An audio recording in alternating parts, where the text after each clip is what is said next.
Let's start the lecture. ठीक है, तो देखो आज का जो मोटिव है हमारा, ठीक है, वो है एक पर्टिकुलर मेथड जो है वो चीज सीखना। ठीक है, that is called the Cramer's rule. ये क्रैमर्स रूल जो है ये स्कूल लेवल पे लिमिटेड है। स्कूल लेवल पे इसको लगाने की कोशिश मत करना, जो मर्जी हो जाए। ठीक है, एंड सिर्फ कॉम्पिटिटिव लेवल पे लगता है, लेकिन इसका ऑल्टरनेट मेथड ऑलरेडी हमने देख रखा है। ठीक है, सिस्टम ऑफ इक्वेशंस को सॉल्व करने का। ठीक है, तो अब ये एक ऑल्टरनेट मेथड है, कई बार हेल्प कर सकता है। ठीक है, सिंप्लीफाई कर सकता है प्रॉब्लम्स को उस मेथड से। ठीक है, तो ध्यान से देखने की कोशिश करो क्या मेथड है, एक बार देख लेते हैं, उसके बाद फिर आगे बढ़ते हैं। ठीक है, मेन आज के लिए, कल के लिए, 2-3 दिन के लिए अभी हमारा मेन मोटिव क्या रहेगा, ठीक है, कि प्रैक्टिस करना अगेन प्लस डाउट्स। ठीक है ना। अभी 2 डाउट्स हैं जो तुम्हारे पेंडिंग है, एक है डिटर्मिनेंट्स के, प्लस आज मैं एक प्रीवियस ईयर दूंगा। ठीक है, प्रीवियस ईयर की असाइनमेंट दूंगा। तो इन दोनों के डाउट्स अभी तुम्हारे पेंडिंग है। ठीक है, ये चीज हमारी मेन चलेगी। ठीक है, एंड साथ में क्लास में मैं पैरेलली आज और कल प्रैक्टिस कराऊंगा। ठीक है, इस तरीके से आगे चलेंगे अपने। ठीक है, चलो। तो क्या मेथड है ये? ठीक है, this is called Cramer's rule.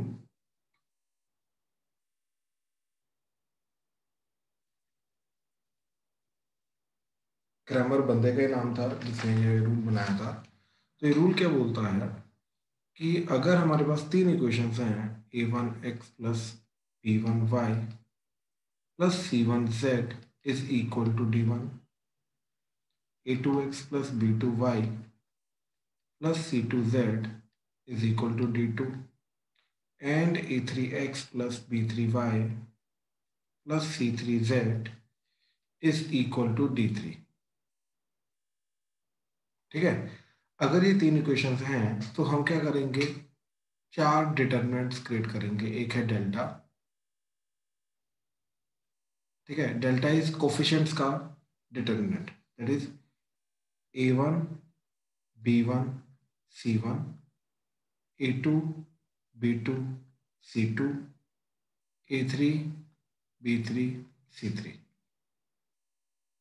ठीक है, देन इज डेल्टा 1। डेल्टा 1 क्या होता है कि इसकी कॉलम 1 को हटा के उसकी जगह d1 d2 d3 लगा दो, बाकी सब same, that is d1 d2 d3 बाकी सेम, यानी कि b1 c1 b2 c2 b3 c3। Then delta two का मतलब कॉलम 2 की जगह d1 d2 d3 लगा दो। ठीक है, तो कॉलम 2 की जगह d1 d2 d3 लगाएंगे, and column 1 and column 3 will remain same. ठीक है, तो ये आ जाएगा a1 a2 a3 c1 c2 c3, and इधर आ जाएगा d1 d2 and d3। And similarly delta 3 would be column 3 की जगह d1 d2 d3 लगा दो। ठीक है, and everything else is same, तो ये आ जाएगा a1 b1 t1 a2 b2 d2 a3 b3 d3, इस तरीके से आ जाएगा। ठीक है, अब ये चीजों के आने के बाद क्रैमर्स रूल क्या बोलता है कि जो x की वैल्यू है वो होगी डेल्टा 1 बाय डेल्टा, y की वैल्यू जो है वो होगी delta 2 by delta, and z की वैल्यू जो है वो होगी डेल्टा 3 बाय डेल्टा।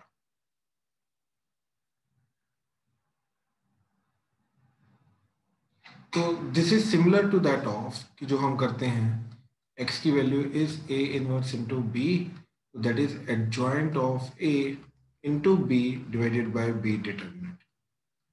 राइट, तो यहाँ पर एक्स वाई जेड की वैल्यू एक ही साथ हमें एक पर्टिकुलर कॉलम मैट्रिक्स के थ्रू मिला थी, यहाँ पर हमें एक्स वाई जेड अलग अलग निकालना पड़ता है, delta 1 delta 2 delta 3 and delta को यूज करके। इस तरीके से ये बोलता है हमारा निकलता है। ठीक है, ओके। अब मैं अगर अगेन बड़ी सिंपल सी एग्जांपल लूँ, ठीक है, इस मेथड को समझाने के लिए। ठीक है, let's say x plus 2y plus z, that is equal to 4. Okay. Let's assume it to be 5. X plus y minus z, that is equal to 2. 2x plus y plus 2z, that is equal to 7. ठीक है. Now x y Z निकालने हैं, तो सबसे पहले हमने delta define किया. तो डेल्टा क्या है? कोफिशिएंट्स का डिटरमिनेंट. ठीक है, इसके कोफिशिएंट्स का डिटरमिनेंट, तो वो क्या आ जाएगा? 1 2 1 1 1 minus 1 2 1 2. So that is equal to 1 into row and column छोड़ा इसका, तो ये आ जाएगा 2 plus 1 minus 2 into row and column छोड़ा इसका, तो 2 plus 2 and plus 1 into row and column छोड़ा, तो 1 minus 2, that is minus 1. ठीक है, तो डिटरमिनेंट की वैल्यू क्या आ रही है? 2 plus 1 3, 4 4 into minus 2 minus 8 and minus 1. ठीक है, तो दैट इज minus 6. ये आ रहा है डेल्टा और डेल्टा 1. ठीक है, डेल्टा 1 क्या होगा कि फर्स्ट कॉलम की जगह हम क्या रखेंगे? 5 2 and 7. ठीक है, तो क्या आ जाएगा ये? 5 2 7 2 1 1 1 minus 1 and 2. ठीक है, ये बाकी दोनों के दोनों एज इट इज, ध्यान से चेक करो. ठीक है, बाकी दोनों कॉलम एज इट इज रहेंगे एंड जो फर्स्ट कॉलम है उसकी जगह पे सिर्फ 5 2 and 7 आ जाएगा, that is D1 D2 D3 आ जाएगा. ठीक है, so that is equal to क्या जा रहा है ये? 5 into 2 plus 1 3 minus 2 into 2 to the 4 4 plus 7 11. ठीक है, and then next is plus 1 into 2 minus 7, that is minus 5. So it turns out to be 15 minus 22 minus 5. ठीक, तो that is coming out to be minus 12. Delta 2, again delta की जगह 1 1 2, column 2 की जगह अब हम रखेंगे 5 2 and 7. So this is 5 2 and 7 and column 3 as it is again 1 minus 1 2. So this is coming out to be 1 into 2 to the 4 plus 7 minus 5 into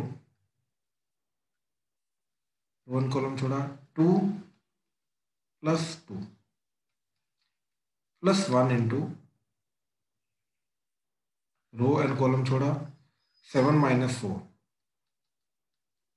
so 11 minus 5 for the 20 plus 3. ठीक है, so that is coming out to be minus 6. and finally delta 3. so delta 3 would be कि column 3 के अंदर क्या आएगा? 5 2 and 7. Column 1 will remain same 1 1 and 2 and column 2 is 2 1 1. ठीक है, 2 1 1 1 1 2 and ये आ जाएगा 5 2 and 7. Perfect. So this is coming out to be 1 into 7 minus 2 minus 2 into 7 minus 4 plus 5 into 1 minus 2, तो minus 1. So this is coming out to be 5 and ये हो जाएगा 3, तो 3 to the 6, तो minus 6 minus 5, तो ये कटा, तो that is minus 6. ठीक है, तो इससे क्या आ गया? एक आ गया -12 -6 और -6. ठीक है, तो देखो डेल्टा की वैल्यू आ रही है -6, डेल्टा 1 की वैल्यू आ रही है -12, डेल्टा 2 की वैल्यू आ रही है -6, डेल्टा 3 की वैल्यू आ रही है -6. राइट, तो क्लियरली जो x है वो क्या जाएगा? Delta 1 by delta, so that is -12 by -6, so that is 2.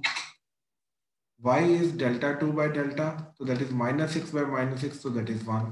And z is delta 3 by delta, so that is -6 by -6, so that is again 1. तो इस तरीके से मेरा क्या बना? x is 2, y is 1, z is 1, तो यूनिक सोल्यूशन आ रहा है। वो केसेस देखते हैं क्या चीज है, बट स्टिल ये मेथड समझ में आया। इसके अंदर कैलकुलेशन बहुत ज्यादा इन्वॉल्व होती हैं, ठीक है, कि delta, delta one, delta two, delta three निकालना, चार चार डिटरमिनेंट्स निकालने हैं, एंड उसके बाद फिर उन दोनों को हमें क्या करना है कि डिवाइड करना है। डिवाइड करने के बाद हमें सारा का सारा वैल्यूज मिल जाती है। हाँ जी, प्लीज कंफर्म करो, क्लियर हुआ? कोई डाउट है किसी स्टेप में तो बताओ। ये आया कहाँ से वो मैं बताता हूँ, रीजन मैं क्लियर करता हूँ, बट अभी समझने में जो चीज समझाई उसमें कोई डाउट है तो प्लीज बताओ, देख लो ध्यान से।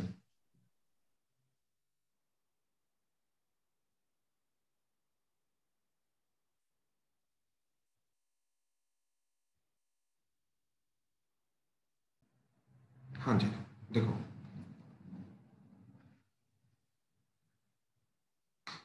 अब अगेन ये पूरी सिचुएशन को मैं नीचे लेके आता हूँ।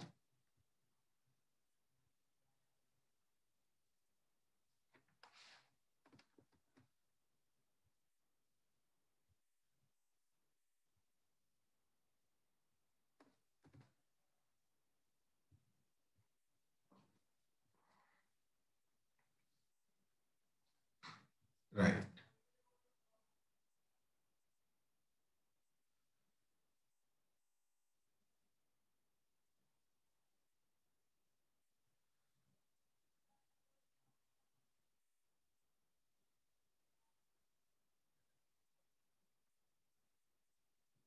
देखो हमने क्या किया, ये जो फर्स्ट, इसको फर्स्ट इक्वेशन बोल दिया, इसको सेकेंड इक्वेशन बोल दिया, इसको थर्ड इक्वेशन बोल दिया, ठीक है। तो हमने क्या किया कि फर्स्ट इक्वेशन को, ठीक है, cofactor of a1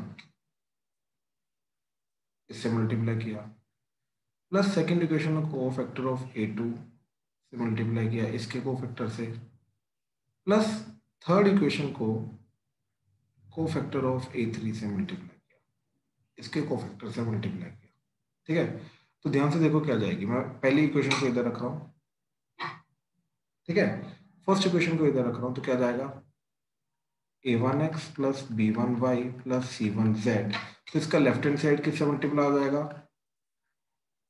cofactor of a1 से, ठीक है, प्लस, अब देखो ये जो चीज है ये इक्वालिटी के उधर चली जाएगी, यानी कि d1 into cofactor of a1 हो जाएगा, ठीक है।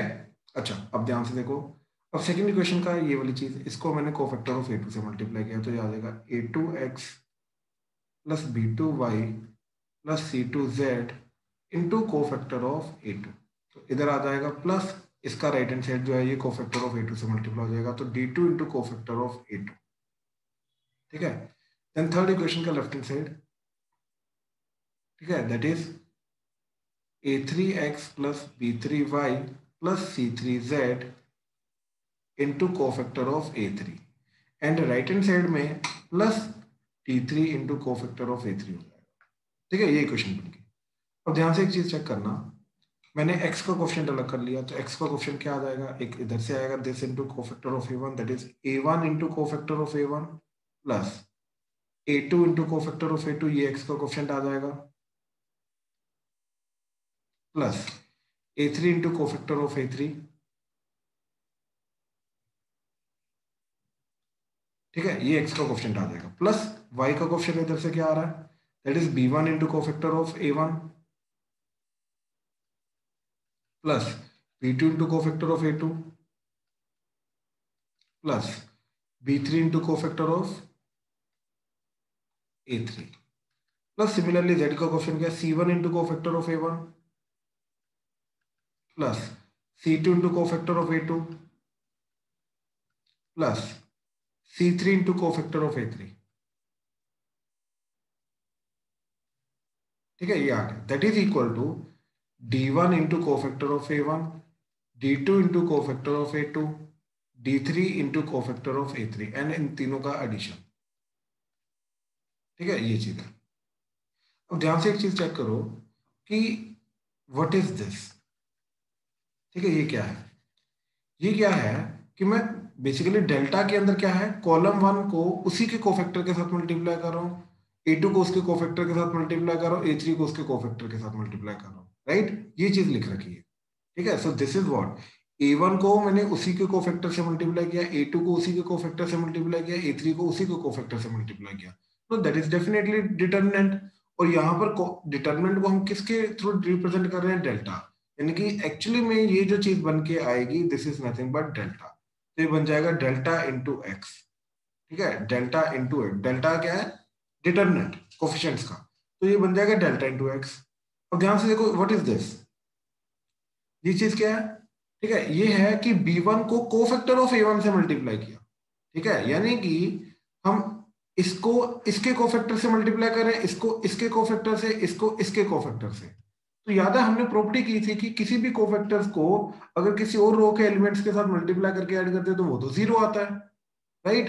तो कहने का मतलब ये चीज है कि यहाँ पर ये पूरी चीज की वैल्यू जाएगी जीरो, तो that is zero into y plus ऐसे व्हाट इज दिस, ये है थर्ड कॉलम के थर्ड कॉलम के एलिमेंट्स को फर्स्ट कॉलम के कोफैक्टर्स के साथ मल्टीप्लाई करके ऐड किया, ऑब्वियसली ये भी जीरो जाएगा, तो that is zero into z, no that is equal to, ये चीज क्या है?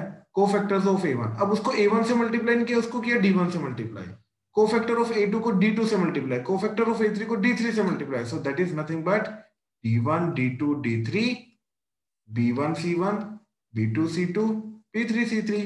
वो तो ये चीज तो इसी का डिटरमिनेंट, देखो यहां पर अगर A1 होता, अज्यूम करो यहां पर A1 होता, तो इसका डिटरमिनेंट निकालने के लिए क्या करते? A1 इंटू इसी का कोफैक्टर, अब बस A1 की जगह D1 है तो क्या आ रहा है? D1 इंटू इसी की पोजीशन का cofactor, and that is nothing but ये। तो ये चीज क्या हो रही है? दिस इज नथिंग बट इस डिटरमिनेंट को इवैल्यूएट करने की कोशिश हो रही है, जिसको हम डेल्टा 1 बोल रहे हैं। So that is why we get delta x is equal to delta 1। तो x की वैल्यू क्या आ जाएगी? That is delta 1 by delta आ जाएगी, ठीक है? ये चीज आ जाएगी। सिमिलरली अब देखो हमने क्या किया था कि फर्स्ट इक्वेशन को cofactor of A1, second equation of cofactor of A2, third equation of cofactor of A3 के साथ मल्टीप्लाई किया था एंड ऐड कर दिया था। सिमिलरली फर्स्ट इक्वेशन को cofactor of B1, first equation second equation को cofactor of B2 and third equation को कोफैक्टर ऑफ B3 के साथ मल्टीप्लाई करोगे तो you will get y। And similarly अगर फर्स्ट इक्वेशन को cofactor of C1, second equation को cofactor of C2 and third equation को कोफैक्टर ऑफ C3 से मल्टीप्लाई करोगे एंड ऐड करोगे, you will get z। And similarly हमें फिर क्या मिल जाएगा? That is delta into y is delta 1, delta into z is equal to delta 3, sorry ये डेल्टा 2 आ जाएगा एंड ये डेल्टा 3, एंड यहाँ से जो y है वो मिल जाएगा डेल्टा 2 बाय डेल्टा, एंड यहाँ पे सिमिलरली जो z है वो मिल जाएगा डेल्टा 3 बाय डेल्टा। तो that's how we get the x, y and z using Cramer rule. यहाँ से ये सारा का सारा क्रैमर रूल है। हाँ जी, एग्जाम्पल एंड रूल को जो समझाया मैंने, उसका रीजन दिया, इसके अंदर कोई डाउट है तो प्लीज बोलो, शाबाश। तो देखो अभी तक हमने ना साइमल्टेनियसली सॉल्व करने के दो मेथड्स देखे हैं, इक्वेशंस को साइमल्टेनियसली सॉल्व करने के, ठीक है? दो मेथड्स देखे हैं, ठीक है? let me write the equations again।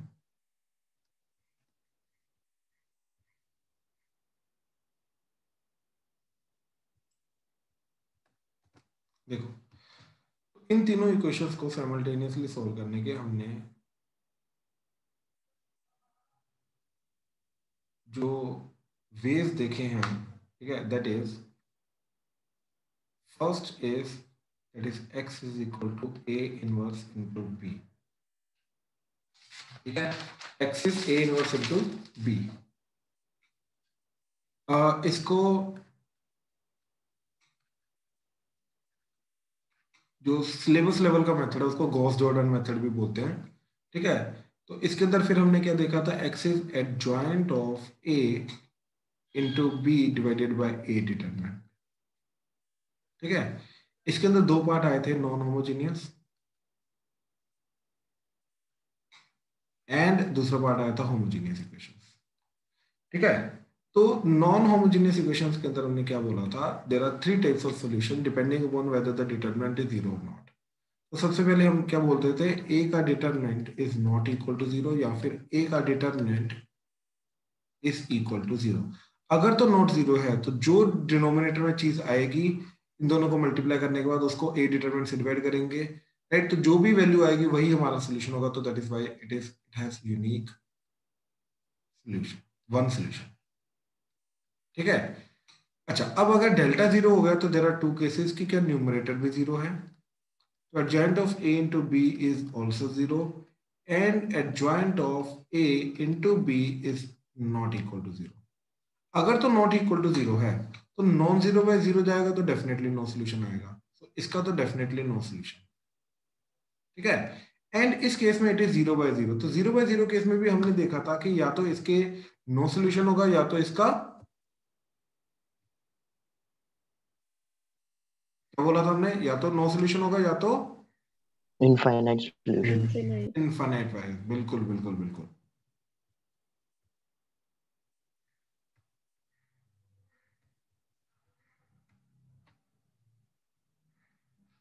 तो इसके अंदर आएगा या तो इनफाइनाइट सॉल्यूशन या तो नो सोल्यूशन, ठीक है, इस तरीके से आएगा।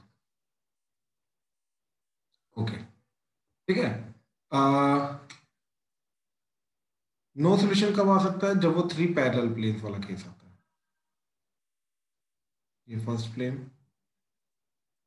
ये सेकंड प्लेन एंड ये थर्ड प्लेन, ठीक है। इस केस में एक्चुअली में तुम्हारा ए डॉट बी जो है वो भी जीरो होगा एंड डिटरमिनेंट भी जीरो होगा, ठीक है। चलो अब ध्यान से देखना जरा ये चीज।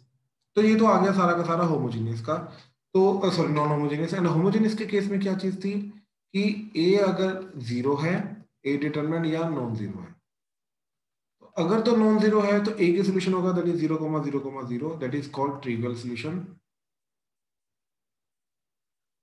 एंड अगर ए डिटरमिनेंट हमारा जीरो है तो इन दैट केस क्या होगा, infinite solution. And in these infinite solution, yes, one is 0,0,0 and other non zero solution also exist, ठीक है। बाकी नॉन जीरो सोल्यूशन भी एग्जिस्ट करते हैं, ठीक है। तो इस केस में हम क्या बोलेंगे, solution is trivial plus non trivial, दोनों टाइप के सोल्यूशन एग्जिस्ट करते हैं, ठीक है। इस तरीके से ये चीज आ जाएगी। तो ये था हमारा पहला वाला method, Gauss Jordan method, A inverse into B करके adjoint of A divide into B divided by A determinant करके, राइट। तो ये सारा का सारा मेथड हुआ था। अब हमने जो मेथड देखा इसके अंदर डिफरेंट केसेस कैसे देखेंगे। अच्छा, इसके अंदर बेसिकली अगर सोल्यूशन है, चाहे वो यूनिक है चाहे वो इनफाइनाइट है, different matter, then this equations are consistent, ठीक है। तो इस केस में कंसिस्टेंट इक्वेशंस रहेंगी, इस केस में इनकंसिस्टेंट रहेंगी, एंड इस केस में इनकंसिस्टेंट रहेंगी, एंड इस केस में कंसिस्टेंट रहेंगी। ऐसे ही होमोजेनियस के केस में इक्वेशंस आर ऑलवेज कंसिस्टेंट, क्यों, क्योंकि नो सोल्यूशन वाला तो केस है ही नहीं, ठीक है ना। तो इक्वेशंस आर ऑलवेज कंसिस्टेंट, ठीक है। सेकंड, अभी जो मेथड देखा हमने क्रैमर्स रूल, ठीक है। इसमें हमने क्या चीज बोली कि जो x है that is nothing but delta one by delta, y जो है that is nothing but delta two bye delta, and z जो है that is nothing but delta three by delta,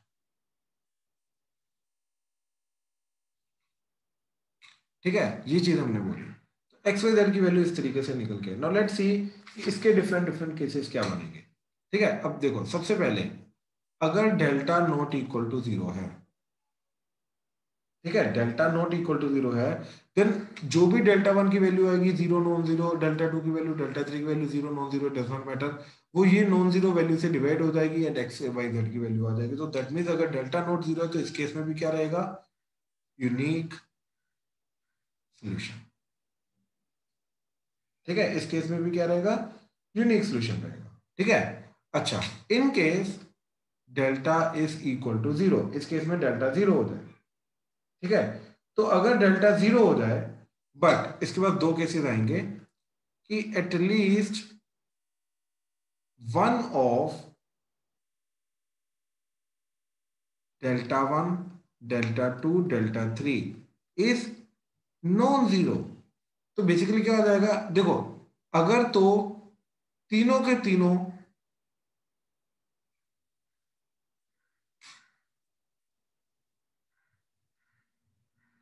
delta 1,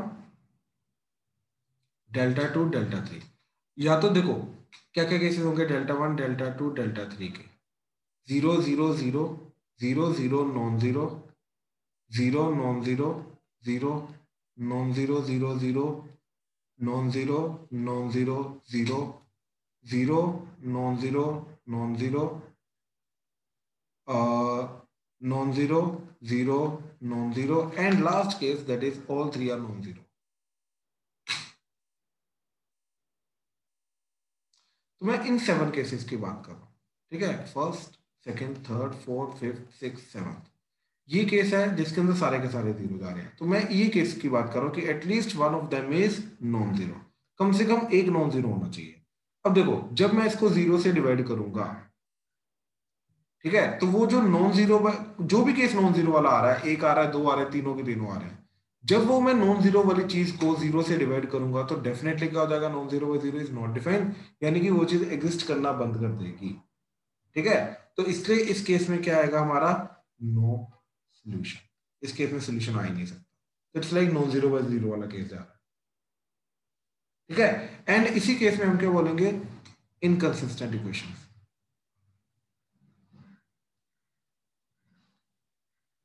ठीक है। इसी केस में हम क्या बोलेंगे, दैट इक्वेशंस आर इनकंसिस्टेंट, ठीक है।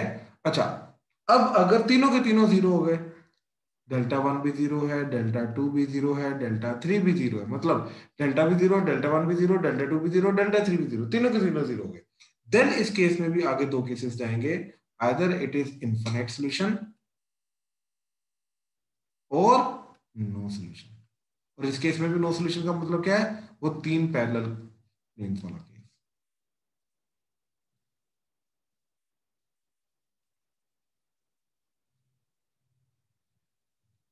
तो एक्चुअली में तीन पैरेलल के प्लेन्स वाला केस है, we know that it is no solution, but उसका डेल्टा भी जीरो होगा, डेल्टा 1 भी जीरो होगा, डेल्टा 2 भी जीरो होगा, डेल्टा 3 भी जीरो। उस केस में तीनों की तीनों चीजें, चारों की चारों चीजें जीरो होंगी, तो अंडर वो इन्फिनिट सॉल्यूशन लाई करेगा, but actually it is no solution, तो दैट इज व्हाई इस केस के अंदर इन्फिनिट या नो सॉल्यूशन जाएंगे।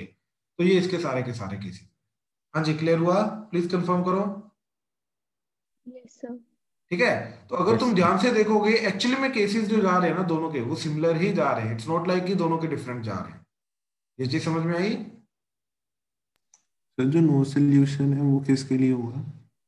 ये तीन पैरेलल प्लेन्स के लिए। I give you an example, ठीक है, ये ध्यान तो से लेफ्ट पे जो लिखा है वो वाला, क्या चीज, ये वाला, ये सर इसमें किसका जीरो होगा?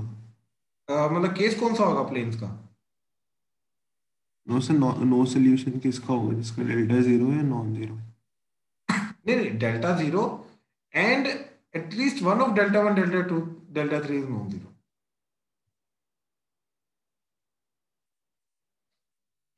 ये वाली लाइन, दिस एंड दिस, इस केस में नो सोल्यूशन होगा। एंड अगर डेल्टा जीरो है प्लस डेल्टा 1, डेल्टा 2, डेल्टा 3 सारे के सारे जीरो हो गए, then in that case infinite solution and no solution होगा। इस केस में भी नो सोल्यूशन एक आएगा, और कौन सा वाला नो सोल्यूशन होगा, जो पैरेलल प्लेन था। तो जब भी हम डेल्टा जीरो कर रहे हैं, डेल्टा 1, डेल्टा 2, डेल्टा 3 भी जीरो कर रहे हैं, then we have to make sure, ठीक है, कि वो उसके इनफिनिट सोल्यूशन डिक्लेयर करने से पहले we have to make sure कि वो एक्चुअली में ये वाला केस ना हो जाए, क्योंकि अगर एक्चुअली में वो ये वाला केस हुआ तो then it's not the infinite solution, then it is no solution. Clear है? Yes sir. Right. कि ये वाला जो केस है, ठीक है, that is in parallel planes, ठीक है। अब मैंने तुम्हें बताया हुआ पैरेलल प्लेन्स का किस तरीके से केस आता है कि एक्स वाई जेड का कोएफिशिएंट सेम रखो, कांस्टेंट टर्म को चेंज कर दो, ठीक है। Let's say 2x plus 3y plus z is equal to 4, 2x plus 3y plus z is equal to 5, and 2x plus 3y plus z is equal to, let's say, 7. So we know that these are the three parallel planes. So obviously it lies under no solution, right? लेकिन let's see कि इसका delta क्या होगा, ठीक है। Delta क्या होगा, 2 3 1, 2 3 1, 2 3 1, तो विच इज डेफिनेटली जीरो। क्यों? क्योंकि भाई सारी की सारी रोज सेम है, ये कॉलम सेम है। एटलीस्ट अगर दो भी सेम हो जाते तो हमारा डेल्टा क्या जाता है, जीरो। तो इस केस में तो डेफिनेटली क्या जा रहा है, जीरो जा रहा है। ठीक है, इस केस में डेफिनेटली जीरो जा रहा है, जो मर्जी हो जाए। ठीक है, अच्छा व्हाट अबाउट डेल्टा वन? ठीक है, डेल्टा वन क्या जा रहा है? 4 5 7 3 1 3 1 3 1, राइट। तो ये दो columns as it is, and first column की जगह हमने क्या डाल दिया? ये D1 D2 D3। तो डेफिनेटली ये भी जीरो जा रहा है, क्यों? क्योंकि दो कॉलम्स इसके सेम है। ओके, सेम नहीं है, सेम बनाए जा सकते हैं। यहां से 3 कॉमन ले लो, तो 3 अगर कॉमन ले लिया, ये भी 1 1 1 बन जाएगा, ये ऑलरेडी 1 1 1 है, तो डेफिनेटली इसकी वैल्यू भी जीरो जाएगी। ठीक है, अच्छा व्हाट अबाउट डेल्टा टू? तो डेल्टा टू इस केस में क्या जाएगा? देखो 2 2 2 1 1 1 एज इट इज, यहां पे आ जाएगा 4 5 एंड 7। अगेन यहां से 2 कॉमन लो, ये भी 1 1 1 बन जाएगा, तो ये दोनों के दोनों कॉलम सेम हो जाएंगे, तो हेंस ये भी चीज जीरो चली जाएगी। Now what about delta three? That is 2 3 2 3 2 3 4 5 7, right. तो इसमें से 2 बाहर ले लो, इसमें से 3 कॉमन लेके बाहर ले लो, ये भी 1 1, ये भी 1 1, ये भी 1 1, तो अगेन ये भी चीज जीरो चली जाएगी, क्योंकि दो कॉलम सेम हो जाएंगे। तो यस, ये जो चीज आ रही है इसके लिए delta equal to delta one equal to delta two equal to delta three equal to zero, चारों के चारों जीरो आ रहे हैं, but yes still it has no solution. I hope ये केस क्लियर हुआ। डिटरमिनेंट की प्रॉपर्टीज से समझ पा रहे हो? ये प्लीज कंफर्म करो सारे। Yes sir. करण समझ आया भाई? Yes sir. Saheb, Tanesh, Pranav, yes sir. Arshia, Ishika, Arpit, yes.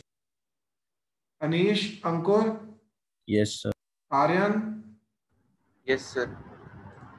ठीक है, करमन क्लियर है? यस। ठीक है, ठीक है, ठीक है।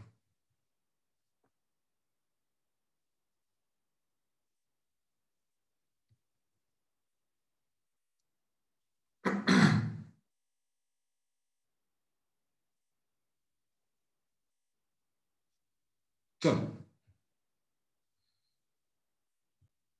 अब ये समझो कि ये पूरी चीज के अंदर, ये जो मैंने अभी क्रैमर्स रूल के अंदर ये डिफरेंट केसेस बताए हैं, this is definitely for the non homogeneous. ठीक है ना? अब अगर होमोजीनियस हो तो क्रैमर्स रूल कैसे लगेगा? ठीक है, मतलब उसके अंदर क्या क्या कंडीशन आएंगी? फॉर होमोजीनियस, ठीक है, क्रैमर्स रूल के अंदर क्या क्या कंडीशन आएंगी? देखो, जो होमोजीनियस का मतलब ये है कि a1x plus b1y plus c1z is equal to 0, a2x plus b2y plus c2z is equal to 0, a3x plus b3y plus c3z is equal to 0। तो इसका डेल्टा क्या आ जाएगा? That is a1 b1 c1, a2 b2 c2, a3 b3 c3। अच्छा what about delta one? Delta one क्या आ जाएगा? ये 0 0 0 जो है ये फर्स्ट कॉलम के अंदर आ जाएगा, तो 0 0 0 बाकी एज इट इज, तो डेफिनेटली ये जीरो जा रहा है। What about delta two? ठीक है, first column as it is, third column as it is, और सेकंड कॉलम के अंदर क्या आ जाएगा? 0 0 0, तो definitely zero. And what about delta three? तो पहले दो column same and third column की जगह 0 0 0 आ जाएगा, तो देन डेफिनेटली इट इज। तो कहने का मतलब ये है कि delta one, delta two, delta three are definitely zero, ये जीरो ही रहेंगे फॉर होमोजीनियस। ठीक है, तो for homogeneous delta one equal to delta two is equal to delta three is always zero, it is always zero. ये चीज कभी वो नहीं हो सकती, नॉन जीरो नहीं बन सकती। तो इस केस के अंदर सिर्फ एक ही चीज बचती है कि क्या ये भी जीरो है या नॉन जीरो है। तो इस केस में क्या जाएगा? If delta is equal to zero या delta is not equal to zero. तो अगर डेल्टा जीरो चला गया तो ये डेफिनेटली क्या जाएगा? Infinite cases. ठीक है, इस केस में नो सोल्यूशन नहीं आ सकता। क्यों? क्योंकि सारे के सारे प्लेन्स जो हैं वो होमोजीनियस है, तो ओरिजिन से तो पास करेंगे। ठीक है, तो इस केस में नो सोल्यूशन वाला केस तो आ ही नहीं सकता। और डेल्टा अगर नॉन जीरो है तो इसका मतलब क्या है? नॉन जीरो का मतलब क्या है कि एक्स की वैल्यू क्या आ जाएगी? That is 0 by non zero. Y की वैल्यू क्या आ जाएगी? देखो, ये 0 बाय नॉन जीरो की बोला, x की value is delta one by delta, तो delta one is what? Delta one is zero definitely, and what is delta? Delta is non zero, so that is why I am writing it as non zero by zero. y की value भी non zero by zero and z की value भी non zero by zero. तो definitely ये चीज क्या आ जाएगी तुम्हारा?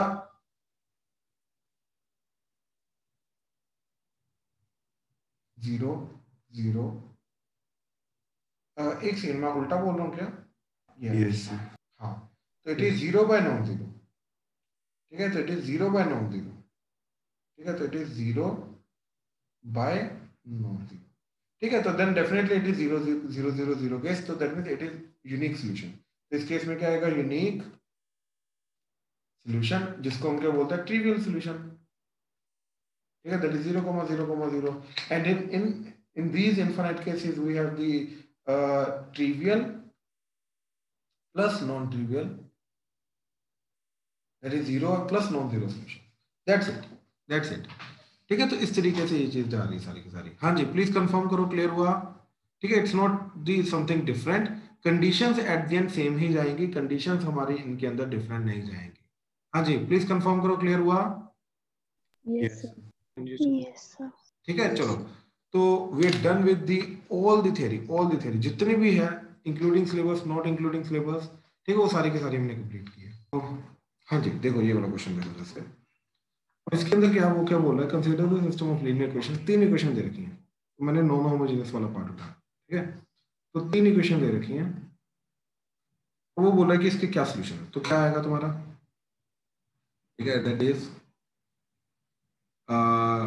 इसका डेल्टा क्या बनेगा? That is x1 x1 x2 x3 का कोएफिशिएंट, दैट इज 1 2 1। फिर आ जाएगा 2 3 1 एंड फिर आ जाएगा 3 5 2।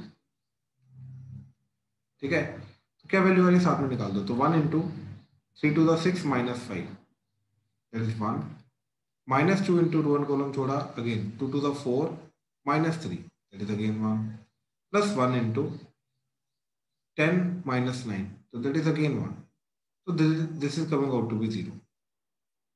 क्लियर हुआ प्रणव? Yes, sir.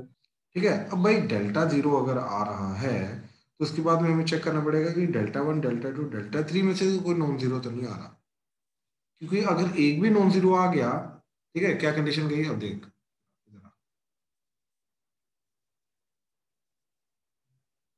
ये रहा।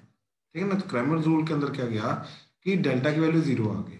अब ये सारे डेल्टा 1 डेल्टा 2 डेल्टा 3 0, या उनमें से कोई भी एक नॉन जीरो है, उसके अकॉर्डिंगली अब हम चलेंगे। ठीक है, तो यानी कि हमें डेल्टा 1 डेल्टा 2 डेल्टा 3 निकालना ही पड़ेगा, जो मर्जी हो जाए। ठीक है, तो इस क्वेश्चन के अंदर अब डेल्टा 1 क्या जा रहा है? दैट इज फर्स्ट कॉलम की जगह हमारा क्या आ जाएगा? 3 3 एंड 1। तो 3 3 एंड 1, बाकी सब same, that is 2 1 3 1 5 2। So that is coming out to be 1 into 3 to the 6 minus 5, that is 1, minus 2 into 3 to the 6 minus 1, so 6 minus 1 5, plus 1 into 5 to the 15 minus 3, so 15 minus 3 is 12। तो क्या जा रहा है? 1 minus 10 plus 12, which is definitely not equal to 0। तो non zero by zero की मैं बात अगर करूंगा, राइट, तो क्या चीज जाएगी? अब देखो यहां पर डेल्टा 1 की वैल्यू निकल आई, अब डेल्टा 2 जो मर्जी हो जाए, डेल्टा 3 जो मर्जी हो जाए, एक चीज तो आ गई ना नॉन जीरो बाय जीरो। हाँ या ना प्रणव? हाँ जी। तो अगर एक भी नॉन जीरो आ गया तो non zero by zero definitely क्या चीज जाएगी? नो सोल्यूशन, यानी कि इसका नो सोल्यूशन आंसर।